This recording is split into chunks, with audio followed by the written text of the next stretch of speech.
अस्सलाम वालेकुम everyone, welcome to Foodly ever after. उम्मीद है आप सब खैरियत से होंगे और अपनी लाइफ एंजॉय कर रहे होंगे। तो आज हम आपके लिए लेकर आए हैं मज़ेदार सी फ़िश करी की रेसिपी। सर्दियों का मौसम हो और इस तरह के मज़े-मज़े के खाने हों तो फिर क्या ही बात है। तो नहायत ही आसान सी ये रेसिपी है और बहुत ही मज़ेदार और टेस्टी बनती है। आप ज़रूर इस डिश को ट्राई करें, आपकी फ़ैमिली को बहुत पसंद आने वाली है और आसान सी है बिल्कुल। जो हमारे पास घर में जितने भी मसाले अवेलेबल होते हैं, हमने उनके थ्रू ही इसको तैयार करना है, लेकिन इसका टेस्ट बहुत ही लाजवाब होता है। तो चलें फिर फटाफट से हम अपनी रेसिपी की तरफ चलते हैं। तो यहाँ पे मैंने ले ली है फ़िश, 1 केजी फ़िश है मेरे पास। आपके पास किसी भी टाइप के फ़िश अवेलेबल हो आप वो यूज़ कर सकते हैं। और इस फ़िश को मैंने 15 मिनट के लिए नमक लगा के रखा था और फिर इसको मैंने अच्छे से वॉश कर लिया था। तो अब हम इस फ़िश को जो है मैरिनेट करके रखेंगे। यहाँ पे मैंने लिया है हाफ़ टी स्पून नमक, हाफ़ टी स्पून हल्दी, हाफ़ टी स्पून धनिया पाउडर, हाफ़ टी स्पून इसमें जाएगी रेड चिली पाउडर और उसके साथ ही हम 1 अदद नींबू लेंगे और उसको इसमें स्क्वीज़ कर लेंगे। अगर आपके पास नींबू अवेलेबल ना हो तो आप 1 टेबलस्पून इसमें सिरका भी ऐड कर सकते हैं और हाफ़ टी स्पून इसमें चला जाएगा जिंजर गार्लिक पेस्ट। तो ये जो मैरिनेशन है इसको हम अच्छे से हर फ़िश पीस पे कोट कर देंगे और अच्छे से आपने जो मसाला है उसको लगा देना है हर फ़िश के पीस पे। और इसी के साथ अगर अभी तक आपने हमारा चैनल सब्सक्राइब नहीं किया है तो लाज़मी हमारे चैनल को भी सब्सक्राइब कर दें और बेल आइकन के बटन को भी पुश कर दें।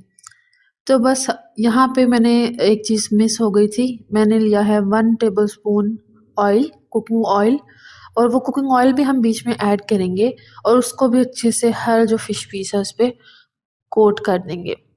और ये जो फ़िश है इसको हमें रखना है मैरिनेट होने के लिए 1 घंटे के लिए या लाज़मी आपने इसको आधे घंटे के लिए तो मैरिनेट लाज़मी करना है, ताकि अच्छे से इसमें जो मसाले हैं वो रच बस जाएँ।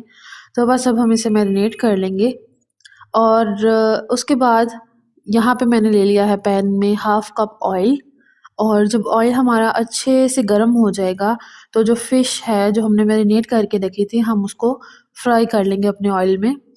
हमने बहुत ज़्यादा इसको फ्राई नहीं करना है, जस्ट हाफ़ कुक करना है, हल्का-सा इस पे लाइट सा कलर आ जाएगा, तो हम इसे निकाल लेंगे और इसके इसी तरह हमने जितने भी हमारे फ़िश पीसेस हैं उनको फ्राई कर लेना है।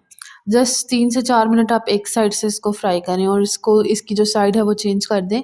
इसी तरह से 2 से 3 मिनट के लिए आप दूसरी साइड से इसको अच्छे से फ्राई कर लें और देख सकते हैं कि इस पे जो लाइट सा कलर आ गया है, तो बस हमने ये कलर लाना है और उसके बाद हम ये जो फ़िश है उसे बाहर निकाल लेंगे। तो चूँकि जो फ़िश करी है उसमें हमने जब भुनाई करनी होती है तो समटाइम्स तो ऐसा होता है कि जो फ़िश है वो टूट जाती है, तो इसलिए यहाँ पे मैंने निस्बतन बड़े पीसेज़ लिए हैं ताकि वो साबुत रहें और वो उसका एक जो अपीयरेंस है वो भी अच्छी-सी रहे। तो यहाँ पे हमने सारी जो फ़िश है फ्राई कर ली है और यहाँ पे मैंने लिए थे 2 अदद दरमियाने साइज़ के प्याज़ और वो प्याज़ मैं सेम ऑयल में ऐड करूँगी जिसमें हमने अपनी फ़िश फ्राई की थी और तेल ऑलरेडी जो है वो गरम है। तो अब हम जो ये प्याज़ हैं इनको भी फ्राई कर लेंगे लाइट ब्राउन सा कलर आने तक। तो सेम ऑयल में ही हम अपनी जो फ़िश करी है वो तैयार करेंगे, इसमें एक मज़ेदार सा अरोमा और टेस्ट आ जाएगा। और अब हम जो प्याज़ हैं उनको अच्छे से फ्राई कर लेंगे।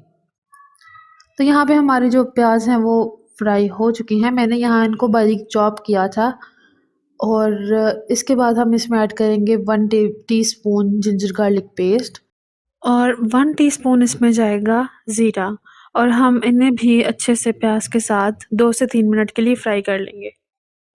2-3 मिनट के लिए जिंजर गार्लिक पेस्ट को भूनने के बाद यहाँ पे मैंने लिए थे 3 अदद टमाटर और उनका मैंने पेस्ट बना लिया था और वो जो पेस्ट है वो भी हम अपनी जो करी है उसमें ऐड कर देंगे। इसकी एक इससे मज़ेदार सी ग्रेवी बनेगी और यहाँ पे मैंने ली थी 2 अदद दरमियाने साइज़ की हरी मिर्चें और उनको भी मैंने काट के बीच में ऐड कर दिया है। और अब हम जो हमारा ये मसाला है इसकी भुनाई कर लेंगे और भुनाई करते साथ-साथ ही हम इसमें अपने ड्राई मसाले ऐड करेंगे। हाफ़ टी स्पून इसमें जाएगी red chilli, half teaspoon इसमें जाएगा धनिया पाउडर, हाफ़ टी स्पून हल्दी और हाफ़ टी स्पून या हस्बे ज़ायक़ा आप इसमें नमक ले लें। रेड चिली पाउडर हमने ऐड किया है और अब हम इस मसाले की अच्छे से भुनाई कर लेंगे तब तक जब तक ये जो तेल है वो ऊपर आ जाए और इसकी एक मज़ेदार सी तरी आ जाए ऊपर। और जैसे ही इसकी जो भुनाई है वो कंप्लीट होगी तो हम इसमें पानी ऐड कर देंगे। यहाँ पे मैंने इसमें 1 गिलास पानी ऐड किया है और तो आप समझ लें कि 3 कप आपने इसमें पानी ऐड कर देना है और अच्छे से हम इसे मिक्स कर लेंगे और एक उबाल आने तक इसको तेज़ आंच पे पका लेंगे। तो जैसे ही इसमें उबाल आना शुरू होंगे तो हम जो फ्लेम है उसको मीडियम से लो कर देंगे और अपने जो फ़िश के पीसेस हैं उनको करी में ऐड कर देंगे। एहतियात से आपने ऐड करना है, बिल्कुल भी ये टूटे ना क्योंकि फ़िश जो है वो बहुत जल्दी गल जाती है, तो उसके टूटने का भी खतरा है, तो इसलिए आपने उसको एहतियात से ऐड करना है। और फ़िश के पीसेस ऐड करने के बाद हम इसको ढक के कुक कर लेंगे ताकि जो 50% हमारी फ़िश रह गई है वो भी अच्छे से कुक हो जाए, अच्छे से गल जाए। और यहाँ पे आप देख सकते हैं कि जो हमने पानी ऐड किया है वो भी ऑलमोस्ट ड्राई हो चुका है और यहाँ पे आपकी जो फ़िश है वो बिल्कुल गल चुकी है, अच्छे से कुक हो चुकी है और देख सकते हैं कि जो मज़ेदार सी तरी है वो भी ऊपर आ चुकी है। तो इस स्टेप पे अब हम इसमें गरम मसाला ऐड करेंगे, हाफ़ टी स्पून, और इसमें जाएगी थोड़ी-सी ड्राई मेथी और अच्छे से इसको हम मिक्स कर लेंगे एहतियात से। बिल्कुल भी आपके जो पीसेस हैं वो टूटने नहीं चाहिए।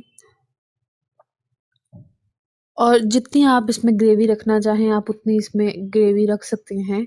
और बस अब हम इसको गार्निश करेंगे। यहाँ पे मैंने लिया है पुदीना और धनिया और उसके साथ हरी मिर्च के साथ मैंने इसे गार्निश कर लिया है। और अब हम आपको ये सर्व करके भी दिखाते हैं कितनी मज़ेदार सी हमारी जो ग्रेवी है वो तैयार हुई है और इसका टेस्ट बहुत ही लाजवाब था। तो उम्मीद है आपको ये रेसिपी पसंद आई होगी। लाज़मी आपने इस रेसिपी को ट्राई करना है और अपनी फैमिली और फ्रेंड्स के साथ भी शेयर करें। ट्राई करके हमारे साथ कमेंट सेक्शन में अपना रिव्यू भी शेयर करें। इंशाल्लाह हम दोबारा हाज़िर होंगे आपके लिए नई और मज़ेदार सी रेसिपीज़ लेकर। तब तक के लिए अल्लाह हाफ़िज़।